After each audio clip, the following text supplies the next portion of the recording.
Un projet de loi dit de sécurisation de l'emploi va bientôt être discuté devant l'Assemblée nationale.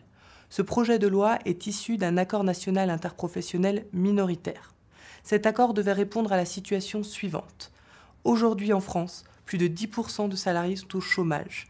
75% des embauches se font en contrat à durée déterminée. Il existe de nombreux contrats aidés, le recours au travail intérimaire est de plus en plus important et l'on compte entre 2 et 3 millions de salariés pauvres. Cette situation est donc extrêmement grave et elle aurait nécessité que les employeurs et les organisations syndicales de salariés discutent de solutions nouvelles. On aurait par exemple pu imaginer une mutualisation des moyens entre les entreprises qui se portent bien et celles qui connaissent des difficultés conjoncturelles, ou encore la création d'un véritable droit au travail à temps plein pour les salariés cumulant des contrats à temps partiel. Enfin, un dispositif de lutte contre les licenciements boursiers devient nécessaire. Au lieu de cela, le projet de loi proposé par le gouvernement ne fait qu'accentuer la flexibilité et augmenter la précarité des salariés. Plusieurs mesures peuvent vous toucher directement. En effet, le projet prévoit que dans votre entreprise, un accord de maintien dans l'emploi pourra être signé. Cela signifie qu'on pourra baisser votre rémunération et augmenter votre temps de travail. On pourrait par exemple vous demander de travailler 40 heures, mais ne vous en payer que 35. Et si vous refusez, c'est le licenciement. On connaît ces accords. Ils ont déjà été signés chez Continental ou encore chez Bosch et ont fait preuve de leur inefficacité pour maintenir l'emploi. De la même façon, le projet de loi prévoit qu'un accord de mobilité pourra être signé dans votre entreprise. Ça signifie que votre employeur pourra vous demander d'aller travailler loin, voire très loin de chez vous, et que si vous refusez, vous serez licencié pour motif personnel. On ne comprend pas pourquoi cette mobilité extrême permettrait de maintenir l'emploi. Enfin, le projet de loi permet d'accélérer la procédure de licenciement économique collectif. Cela empêchera les représentants des salariés de contraindre l'employeur à discuter de propositions alternatives faites justement pour éviter les licenciements économiques. Au passage, le patronat en a aussi profité pour réformer la prescription. Cela signifie qu'aujourd'hui, lorsque l'employeur ne vous paye pas l'intégralité de ce qu'il vous doit, vous pouvez réclamer vos salaires sur 5 années en arrière en allant devant les prud'hommes.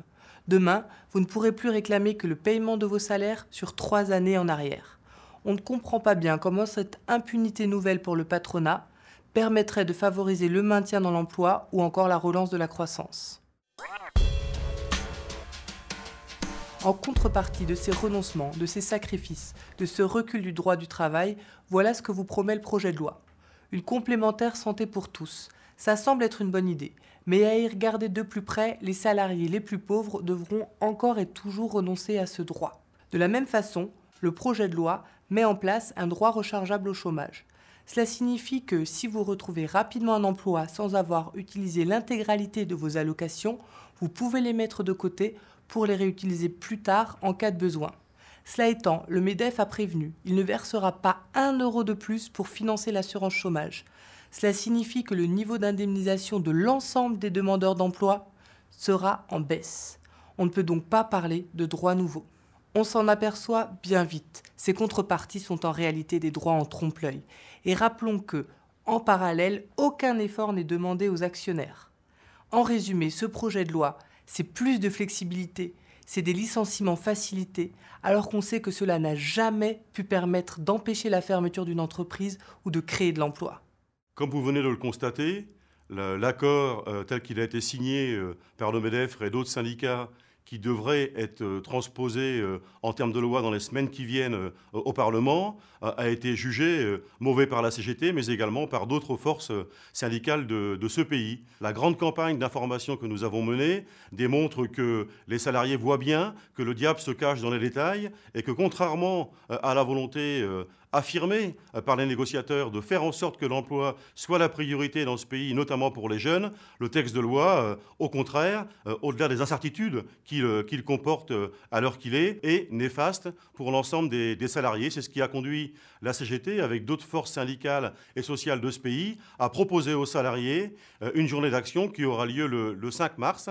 Et aujourd'hui, nous vous le disons franchement, nous avons besoin de votre intervention, de votre mobilisation, si nous voulons que la loi soit bénéfique aux salariés et pas au MEDEF.